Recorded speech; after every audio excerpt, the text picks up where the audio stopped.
just going to do a quick video on how to use the Texas Legislature online website, legis.state.tx.us.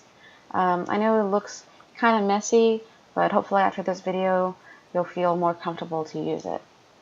So a few things that we're going to go over is how to create an account. That way you can have a list of bills that you reference on the regular and you can be alerted on when things change to your bills. We'll also see how to look up bills in several different ways, and then what it looks like to look at the bill screen and the nitty-gritty of that. And then we'll just wrap up with how to look up committees and how to look up your representative. So without further ado, right now I'm currently logged in, but on the top right corner you would look for where it says log in. I'm going to go ahead and click log out. That way it will look like what you're going to see. So it says log in. So you're going to click log in, and right now it has my info in there. But what you're going to want to do is underneath the text box, click new user. It's going to take you to a new screen.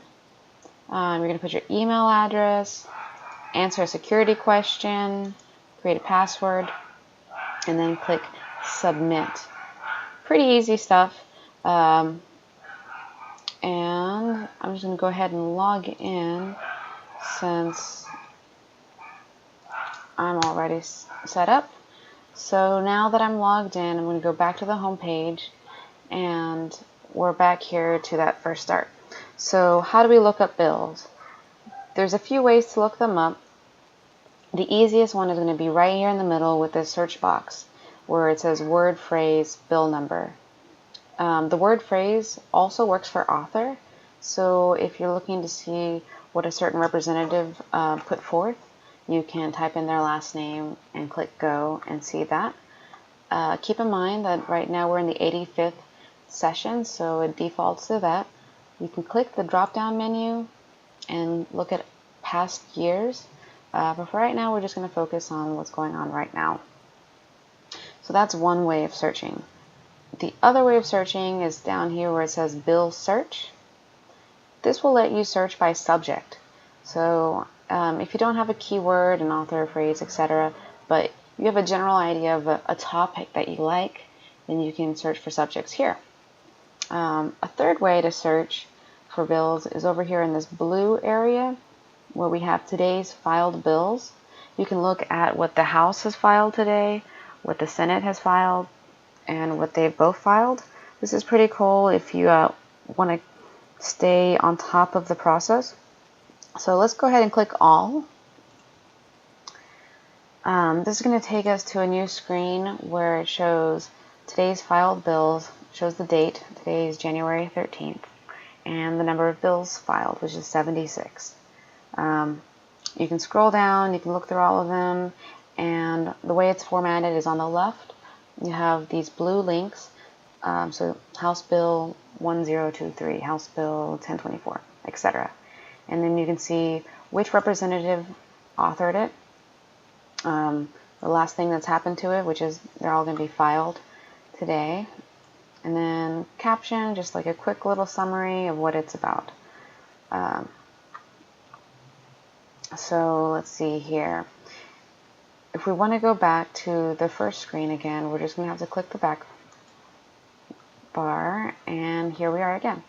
So let's type something in and try out the word phrase search. So let's put in bathroom,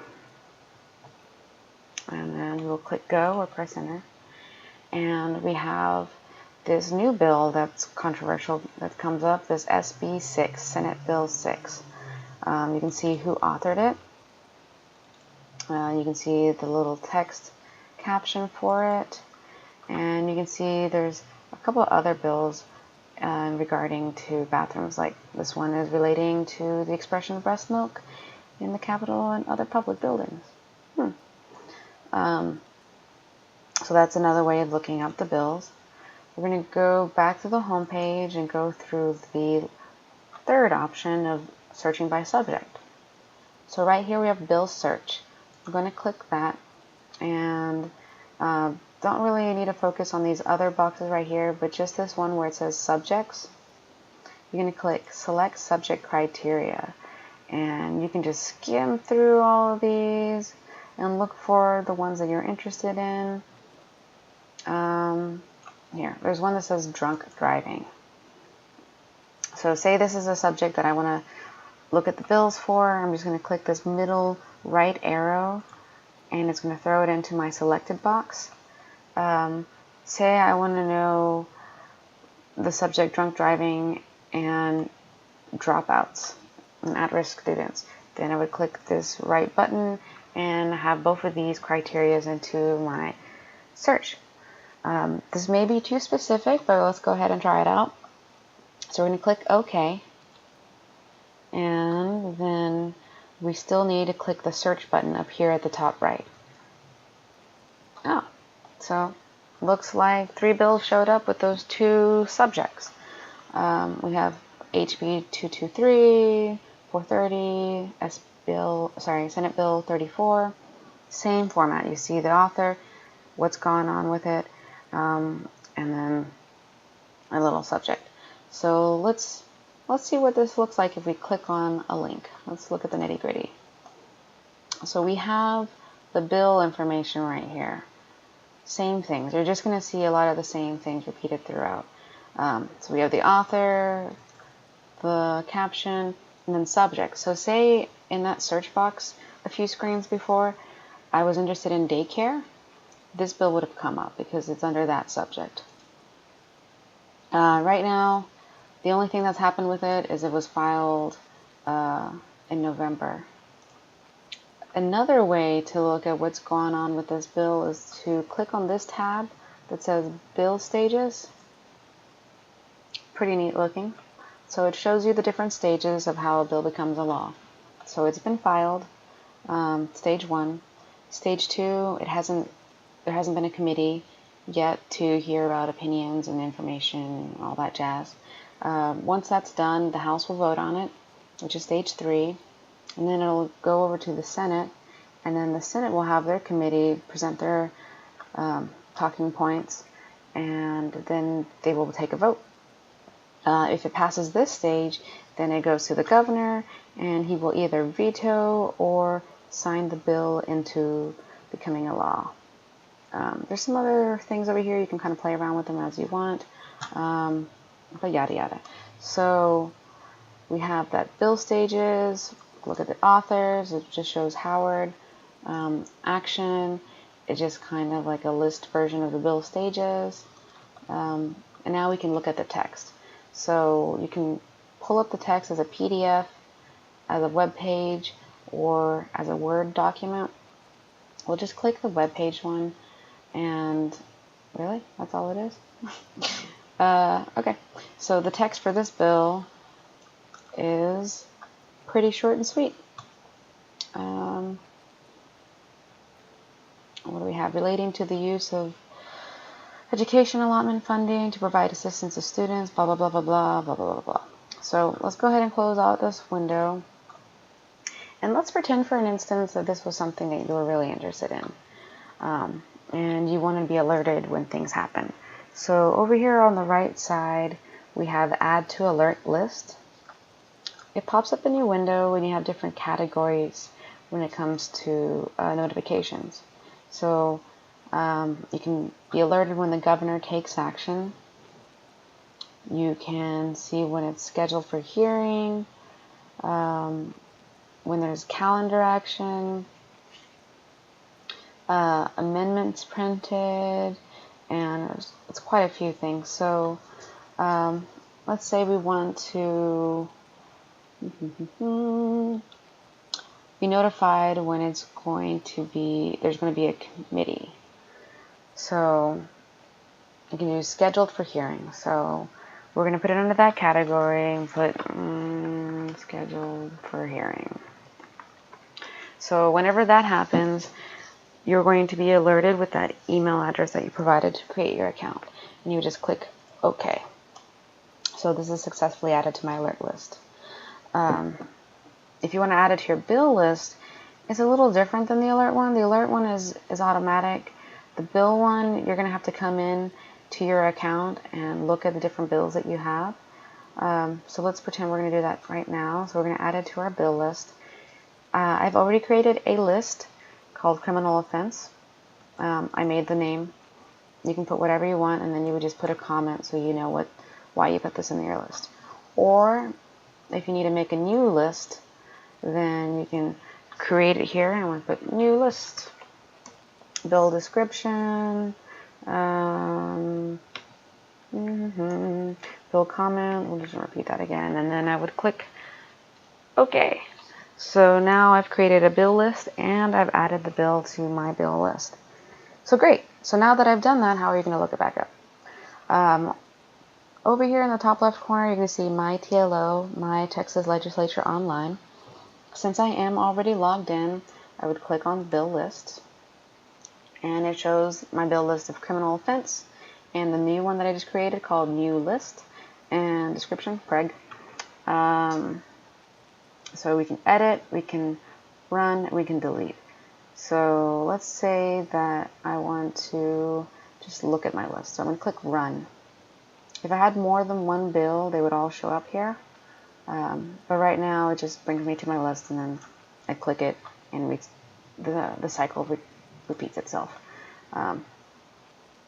So before we go into too much detail on lists, let's just go back to the alerts.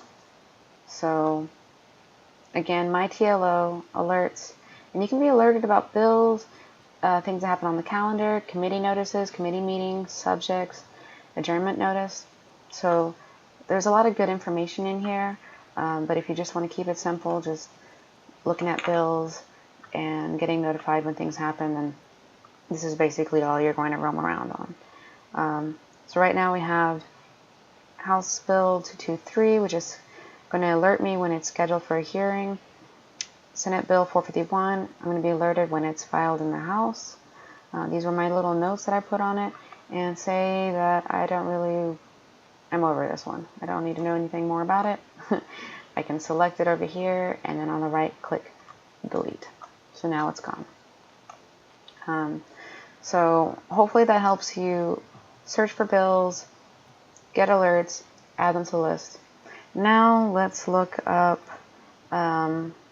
representatives. So we're going to go back to the home page, and over here on the right side in this blue area, you can see a section that says who represents me.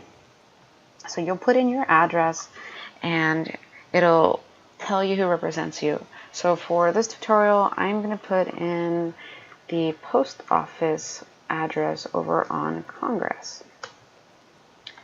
And then click submit. So say I lived at this address, which is just the post office on Congress and Ben White. It shows that U.S. Senators, Texas has John Cornyn and Ted Cruz. So all of Texas, those are your senators. And then you have the U.S. Representative, Lloyd Doggett.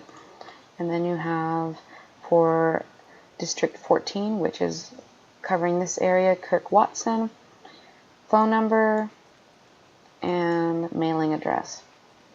Some of these links work, so like this Ted Cruz one will take you to Ted Cruz's website. Some don't. They're out of date.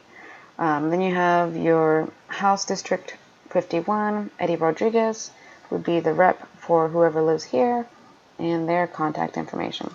And then you have the Texas Board of Education. So this is really helpful, especially in that first process when you find out about a bill and you're like, ooh, I don't want that to pass. Then you can contact your reps, let them know, let the other people who you think in your community are interested in, contact them as well, because if they don't know, how are they going to fix it? So in theory, we should be able to put public pressure on our representatives to do our bidding. So we're going to close that tab, and we're going to go back to the home screen again. Over here on the left side, you can see committee meetings. So say a bill gets to the point where they're going to have a meeting to hear talking points, information, public opinion. So you're going to click on committee meetings, and you can look up upcoming meetings right here. Keep in mind that this session just began, so we click on upcoming meetings and there are no meetings scheduled at this point. But in the future, there should be things populated in this category. So we're going to go back to the home screen, and hopefully that covers the bases. I mean, feel free to roam around, click other things. You can get to committees up here at the top. You can get to a lot of things in multiple ways, but the short and sweet is log in the corner, search for what you're interested in here in the middle, look at the bill, and either follow the bill or not. Hope this helps, and until later, stay active.